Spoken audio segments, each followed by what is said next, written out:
ದಿನಾಂಕ 4/3/2023ಕ್ಕೆ ಸಮಾಜ ವಿಜ್ಞಾನ ವಿಷಯ ನಡೆಯಲಿದೆ. ಅದಕ್ಕಾಗಿ ಎರಡನೇ ಭಾಗದಲ್ಲಿ ನಾವು ಬಹು ನಿರೀಕ್ಷಿತ ಪ್ರಶ್ನೆಗಳನ್ನು ನೋಡೋಣ. ಸೊ ನಮ್ಮ ಗುರಿ ನಿಮ್ಮನ್ನು 50ಕ್ಕಿಂತ ಹೆಚ್ಚು ಅಂಕಗಳನ್ನು ದಾಟಿಸ್ತಕ್ಕಂಥದ್ದು ಜವಾಬ್ದಾರಿ ನನ್ನ ಮೇಲೇನೂ ಕೂಡ ಇದೆ.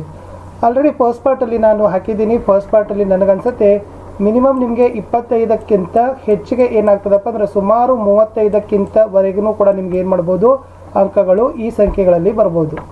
ಸೊ ನೋಡದೇ ಇದ್ದರೆ ವಿಡಿಯೋದ ಡಿಸ್ಕ್ರಿಪ್ಷನ್ ಬಾಕ್ಸ್ನಲ್ಲಿ SSLC ಪಾಸಿಂಗ್ ಮತ್ತು ಸ್ಕೋರಿಂಗ್ ಪ್ಯಾಕೇಜ್ 2023ರಲ್ಲಿ ಲಿಂಕ್ ಇದೆ.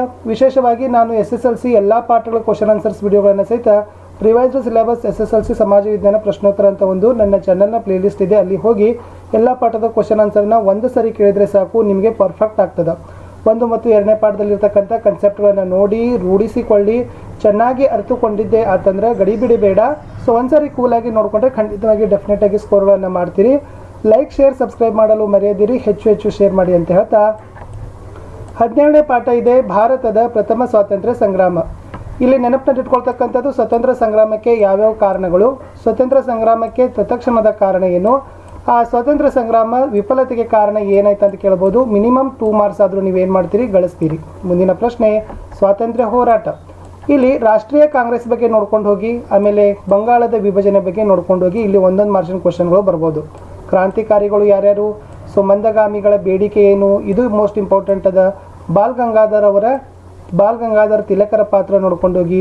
ಕ್ವಿಟ್ ಇಂಡಿಯಾ ಚಳವಳಿ, ಚೌರಿ ಚೌರ ಘಟನೆ, ಉಪ್ಪಿನ ಸತ್ಯಾಗ್ರಹ, ಸುಭಾಷ್ ಚಂದ್ರ ಬೋಸರ ಪಾತ್ರ ಮತ್ತು ಬುಡಕಟ್ಟು ವರ್ಗಗಳ ಬಂಡಾಯದ ಬಗ್ಗೆ ಒಂದು 4 ಪಾಯಿಂಟ್ಸ್ ನೋಡ್ಕೊಂಡು ಹೋಗಿ. ಖಂಡಿತವಾಗಿ 3 ರಿಂದ 4 ಮಾರ್ಕ್ಸ್ಗಳನ್ನು ನೀವು ಪಡಿತೀರಿ.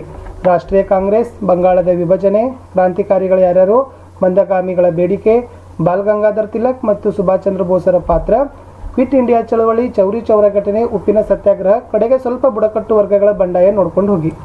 ಇನ್ನು ಸ್ವಾತಂತ್ರ್ಯೋತ್ತರ ಭಾರತ ಪಾಠದಲ್ಲಿ ನೋಡಬೇಕಾದ್ರೆ ಭಾರತ ಸ್ವಾತಂತ್ರ್ಯ ಗಳಿಸಿದ ಸಮಯದಲ್ಲಿ ಭಾರತ ಅನುಭವಿಸಿರ್ತಕ್ಕಂಥ ಸಮಸ್ಯೆಗಳು ಯಾವುದಾಗಿತ್ತು, ಆಮೇಲೆ ಗೋವಾ ಮತ್ತು ಪಾಂಡಿಚೇರಿ ರಾಜ್ಯಗಳು ಹೇಗೆ ಅವು ಸೇರ್ಪಡೆಯಾದವು, ಅದರ ಕಾರ್ಯಾಚರಣೆ ಬಗ್ಗೆ ನೋಡ್ಕೊಡ್ರಿ. ಭಾಷಾವಾರು ಪ್ರಾಂತ್ಯಗಳ ರಚನೆ ಆಂಧ್ರ ಪ್ರದೇಶ ಇದೆ, ಅದರ ಬಗ್ಗೆ ಸ್ವಲ್ಪ ನೋಡ್ಕೊಂಡೋಗಿ 1 ಅಥವಾ 2 ಮಾರ್ಕ್ಸ್ ಡೆಫಿನೆಟ್ ಆಗಿ ಬರೀತೀರಿ. ಇನ್ನು ಮಹಾಯುದ್ಧಗಳಲ್ಲಿ ಬಂದ್ರೆ, ಸೊ ಮೊದಲನೇ ಮಹಾಯುದ್ಧ ಮತ್ತು 2ನೇ ಮಹಾಯುದ್ಧಕ್ಕೆ ಏನು ಕಾರಣ ಆಯಿತು ಅನ್ನೋದನ್ನು ತಮಗೆ ಗೊತ್ತಿರಬೇಕು. ವಿಶೇಷವಾಗಿ ಅಲ್ಲಿ ಹಿಟ್ಲರ್ ಮತ್ತು ಮುಸ್ಲೋನಿಗಳು ಬರ್ತಾರೆ, ಅಲ್ಲಿನೂ ಕೂಡ ನೋಡ್ಕೊಂಡು ಹೋಗಿ. ಸೊ ಭಾರತದ ಪಾತ್ರ ಅಂತಲೂ ಕೂಡ ಸ್ವಲ್ಪ ಇದೆ, ಅದನ್ನು ಸ್ವಲ್ಪ ಮೆಲುಕನ್ನು ಹಾಕಿ. ಜಾಗತಿಕ ಸವಾಲುಗಳು ಹಾಗೂ ಭಾರತದ ಪಾತ್ರ ಅಂತಕ್ಕಂಥ ಪಾಠದಲ್ಲಿ ಮಾನವ ಹಕ್ಕುಗಳ ಬಗ್ಗೆ ಚೆನ್ನಾಗಿ ನೋಡ್ಕೊಂಡು ಹೋಗಿ.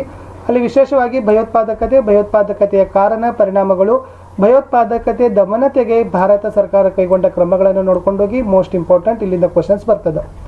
ಇನ್ನು ಜಾಗತಿಕ ಸಂಸ್ಥೆಗಳನ್ನು ನೋಡೋದಾದರೆ ನಮಗೆ ವಿಶ್ವಸಂಸ್ಥೆ ಸ್ಥಾಪನೆ ಯಾವಾಗಾಯಿತು, ಸ್ಥಾಪಕರು ಯಾರ್ಯಾರು, ಅದರ ಅಂಗಗಳು, ಅದರ ಉದ್ದೇಶ, ಅದರ ಸಾಧನೆ, ಇಲ್ಲಿಂದ ಒಂದು ಕ್ವಶನ್ ಅಂದರೂ ಡೆಫಿನೆಟ್ ಆಗಿ ಈ ಪಾಠದಿಂದ ಬರ್ತದೆ. ಇನ್ನು ವಿಶೇಷವಾಗಿ ನಿಮ್ಗೆ ಹೇಳಬೇಕಾದ್ರೆ ಯುನೆಸ್ಕೋ, ಕಾರ್ಮಿಕ ಸಂಘ ಮತ್ತು ಆರ್ಥಿಕ ಸಾಮಾಜಿಕ ಸಮಿತಿ ಬಗ್ಗೆ ನೋಡ್ಕೊಂಡು ಹೋಗ್ರಿ. ಇಲ್ಲಿ ವಿಶ್ವಸಂಸ್ಥೆ ವಿವಿಧ ಸಂಘ ಸಂಸ್ಥೆಗಳು ಬರ್ತಾವ. ಓಕೆ, ಯುನಿಸೆಫ್ ಬರ್ತದ, ಯುನೆಸ್ಕೋ ಬರ್ತದ. ಅವುಗಳ ಬಗ್ಗೆ ಸ್ವಲ್ಪ ಫುಲ್ ಫಾರ್ಮ್ ಆಗಿರ್ಬೋದು, ಕೇಂದ್ರ ಕಚೇರಿಗಳು ಎಲ್ಲಿರ್ತವೆ, ಸ್ಥಾಪನೆ ವರ್ಷವನ್ನು ನೋಡ್ಕೊಂಡೋಗಿ ಅಲ್ಲಿಂದ ಕ್ವಶನ್ಸ್ ಬರ್ತಾವೆ. ಇನ್ನು ಸಾಮೂಹಿಕ ವರ್ತನೆ ಮತ್ತು ಪ್ರತಿಭಟನೆ ನೋಡೋದಾದರೆ ಸಮೂಹ ವರ್ತನೆ ಅರ್ಥ, ಜನಮಂದನೆ ಅರ್ಥ, ಇವೆರಡರ ಸ್ವಲ್ಪ ಡೆಫಿನೇಷನ್ ನೋಡ್ಕೊಂಡು ಹೋಗ್ರಿ. ಇಲ್ಲಿ ಪರಿಸರ ಮಾಲಿನ್ಯದ ಅರ್ಥ ಮತ್ತು ಸ್ವರೂಪ ಇದನ್ನು ನೋಡ್ಕೊಂಡೋಗಿ. ಇದು ಬರ್ತಕ್ಕಂಥ ಚಾನ್ಸಸ್ ಇದೆ, ಯಾಕಂದರೆ ಮಹಿಳಾ ಸ್ವಸಹಾಯ ಸಂಘಗಳ ಪ್ರಾಮುಖ್ಯತೆ ತುಂಬಾ ಸರಿ ಕೇಳಿದ್ದಾರೆ. ಇಲ್ಲಿನೂ ಕೂಡ ನೀವು ಮಿನಿಮಮ್ 2 to ಮ್ಯಾಕ್ಸಿಮಮ್ 3 ಮಾರ್ಕ್ಸ್ ಏನು ಮಾಡ್ಬೋದು ವಿದ್ಯಾರ್ಥಿಗಳೇ ಈ ಘಟಕದಿಂದ ಪಡಿಬೋದು. ಸಾಮಾಜಿಕ ಸವಾಲುಗಳಲ್ಲಿ ಮೋಸ್ಟ್ ಇಂಪಾರ್ಟೆಂಟ್ ಬಾಲಕಾರ್ಮಿಕತೆ, ಅದರ ಅರ್ಥ, ಕಾರಣ, ಪರಿಣಾಮಗಳು, ಬಾಲ್ಯ ವಿವಾಹಕ್ಕೆ ಕಾರಣ, ಪರಿಣಾಮಗಳು, ವರದಕ್ಷಿಣೆ ಒಂದು ಸಾಮಾಜಿಕ ಪಿಡುಗು, ಅವುಗಳನ್ನು ನೋಡ್ಕೊಂಡೋಗಿ. ಇಲ್ಲಿಂದ ಕೂಡ ನೀವು ಏನು ಮಾಡ್ತೀರಿ, 2 ರಿಂದ 3 ಮಾರ್ಕ್ಸ್ಗಳನ್ನು ಆರಾಮಾಗಿ ತಗೋತೀರಿ. ಇನ್ನು ಭಾರತದ ಭೂಬಳಕೆ ಮತ್ತು ಕೃಷಿಯಲ್ಲಿ ನೋಡೋದಾದರೆ ಅದರ ಅರ್ಥ ಮತ್ತು ಪ್ರಕಾರ ಏನು, ವ್ಯವಸಾಯದ ಅರ್ಥ ಪ್ರಕಾರಗಳು, ಬೆಳೆ ಮಾದರಿ ನಿರ್ಧರಿಸುವ ಅಂಶಗಳನ್ನು ನೋಡ್ಕೊಂಡೋಗಿ. ವಿಶೇಷವಾಗಿ ಖಾರಿಫ್ ಬೆಳೆ ಮತ್ತು ರಬಿ ಬೆಳೆಗಳು ಯಾವ ಕಾಲಮಾನಗಳಲ್ಲಿ ಯಾವ ಬೆಳೆಗಳನ್ನು ಬೆಳಿತೀವಿ ಅನ್ನೋದನ್ನು ಸಹಿತ ನೋಡಿ. ಸೊ ನನಗನ್ನಿಸ್ತದೆ ಹತ್ತಿ ಬೆಳೆಗೆ ಒಂದು ಯಾವ ವಾಯುಗುಣ ಸೂಕ್ತ ಅನ್ನೋದನ್ನು ಕ್ವಶನ್ ಇದೆ, ಅದನ್ನು ಸ್ವಲ್ಪ ಹೆಚ್ಚು ತಾವೇನು ಮಾಡಬೇಕು, ಕಬ್ಬು ತಂಬಾಕುಗಿಂತ ಹತ್ತಿ ಬೆಳೆದು ನೋಡ್ಕೊಂಡು ಹೋಗಿ. ಇನ್ನು ಭಾರತದ ಖನಿಜ ಮತ್ತು ಶಕ್ತಿ ಸಂಪನ್ಮೂಲಗಳಲ್ಲಿ ವಿಶೇಷವಾಗಿ ಶಕ್ತಿ ಸಂಪನ್ಮೂಲಗಳು ಯಾವ್ಯಾವ ಇದ್ದಾವೆ, ಮ್ಯಾಂಗ್ನೀಸ್ ಎಲ್ಲಿ ದೊರೀತದ, ಕಬ್ಬಿಣದ ಅದಿರು, ಆಮೇಲೆ ಅಸಾಂಪ್ರದಾಯಿಕ ಶಕ್ತಿಯ ಸಂಪನ್ಮೂಲಗಳು ಮತ್ತು ಶಕ್ತಿ ಸಂಪನ್ಮೂಲದ ಕೊರತೆಯ ನಿವಾರಣೆಗೆ ಸಲಹೆಗಳು. ಸೊ ಇದನ್ನು ಕೂಡ ನೋಡ್ಕೊಂಡೋಗಿ. ಇಲ್ಲಿನೂ ಕೂಡ ನೀವು 2 ರಿಂದ 3 ಮಾರ್ಕ್ಸ್ ಆರಾಮಾಗಿ ಪಡಿತೀರಿ. ಇನ್ನು ರಾಷ್ಟ್ರೀಯ ಭಾರತದ ಸಾರಿಗೆ ಮತ್ತು ಸಂಪರ್ಕದಲ್ಲಿ ಸಾರಿಗೆ ಪ್ರಯೋಜನಗಳು ಕ್ವಶನ್ಸ್ ಮ್ಯಾಕ್ಸಿಮಮ್ ಏನು ಮಾಡ್ತಾರೆ ಕೇಳ್ತಾರೆ. ಆಮೇಲೆ ಪ್ರಮುಖ ಬಂದರುಗಳು, ಇಲ್ಲಿ ರೈಲು ಸಾರಿಗೆಗೆ ತೊಡಕುಗಳು ಅಂತ ಒಂದು ಕ್ವಶನ್ ಬರ್ತದೆ. ಆಮೇಲೆ ರಾಷ್ಟ್ರೀಯ ಹೆದ್ದಾರಿ, ಆ ರಾಷ್ಟ್ರೀಯ ಹೆದ್ದಾರಿ ಮತ್ತು ಸುವರ್ಣ ಚತುಷ್ಕೋನ ಮತ್ತು ಕಾರಿಡಾರ್ ರಸ್ತೆಗಳಂತ ಬರ್ತದೆ, ಅಲ್ಲಿಂದ ನೋಡ್ಕೊಂಡೋಗಿ ಅಲ್ಲಿನೂ ಕೂಡ 2 ಮಾರ್ಕ್ಸ್ ಆರಾಮಾಗಿ ಪಡಿತೀರಿ. ಭಾರತದ ಪ್ರಮುಖ ಕೈಗಾರಿಕೆಗಳಲ್ಲಿ ಈ ಕೈಗಾರಿಕೆಗಳ ಸ್ಥಾನೀಕರಣದ ಮೇಲೆ ಪ್ರಭಾವ ಬೀರುವ ಅಂಶಗಳು, ಕೈಗಾರಿಕೆ ವಲಯಗಳು, ಹತ್ತಿ ಬಟ್ಟೆ ಕೈಗಾರಿಕೆಗಳ ಬಗ್ಗೆ ನೋಡ್ಕೊಂಡೋಗಿ ಅಲ್ಲಿಂದ ಕ್ವಶನ್ಸ್ಗಳು ಬರ್ತದೆ. ಇನ್ನು ನೈಸರ್ಗಿಕ ವಿಕೋಪಗಳಲ್ಲಿ ನೋಡೋದಾದ್ರೆ ವಿದ್ಯಾರ್ಥಿಗಳಿಗೆ ಚಂಡಮಾರುತ, ಪ್ರವಾಹ, ಭೂಕಂಪ, ಕಡಲ ಕೊರೆತ ಇವು ಮೋಸ್ಟ್ ಇಂಪಾರ್ಟೆಂಟ್ ಅದಾವ.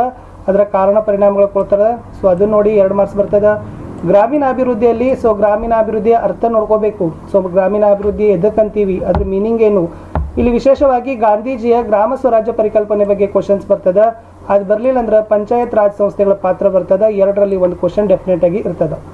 ಸಾರ್ವಜನಿಕ ಹಣಕಾಸಿನಲ್ಲಿ ಒಂದೇ ಒಂದು ಮೇನ್ ಕ್ವಶನ್ ಏನಂದ್ರೆ ಅದು ವೈಯಕ್ತಿಕ ಮತ್ತು ಸಾರ್ವಜನಿಕ ಹಣಕಾಸಿನ ನಡುವಿನ ವ್ಯತ್ಯಾಸ.